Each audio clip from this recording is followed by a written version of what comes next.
இந்த நம்ம ஊர்லலாம் இருக்கும்போதெல்லாம் அம்மா சுளுக்கு பிடிச்சிக்கின்னு சொன்னால் போதே எங்கள் அம்மா ஒரு வயசான தாத்தாட்ட கொடுப்பாங்க. அந்த தாத்தா ஓடி போய் ஒரு தேங்காய் பாக்கெட் வாங்கிட்டு வரும்பாரு.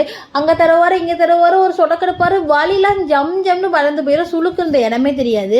எனக்கும் இந்த சுளுக்குக்கும் என்ன ஒரு பூர்வ ஜென்ம பந்தம்னே தெரியாது. எப்போ பார்த்தாலும் எனக்கு மட்டும் சுளுக்கு பிடிச்சிக்கிட்டே இருக்கும். எங்கள் அம்மான்னு சொன்னால் மனுஷர் மாதிரி தூங்கணும், மாடு மாதிரி தூங்கக்கூடாதுன்னு சொல்லுவாங்க. அது மாதிரி தான் எனக்கும் 2 நாளைக்கு முன்னாடி சுளுக்கு பிடிச்சிக்கிச்சு. இந்த கையவே தூக்கவே முடியல, பயங்கரமான வலி. எங்கள் வீட்டுக்காரர் சொன்னால் நான் சுளுக்கு எடுத்து விட்றேன்னு கூப்பிட்டாரு.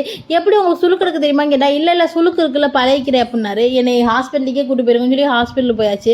அதுக்கப்புறம் இவ்வளோ தூரம் வந்திருக்கமே, எப்படி சுளுக்க மட்டும் நம்ம சொல்ல முடியும்னு சொல்லிட்டு எக்ஸ்ட்ராவாக முடி கொட்டுது, முதுகு வலிக்குது, கை வலிக்குது, கால் வலிக்குது டாக்டர்கிட்ட சொன்னதில் அவர் எனக்கு ஏகப்பட்ட டெஸ்ட் எழுதி கொடுத்துறாரு, பிளட் டெஸ்ட்டு.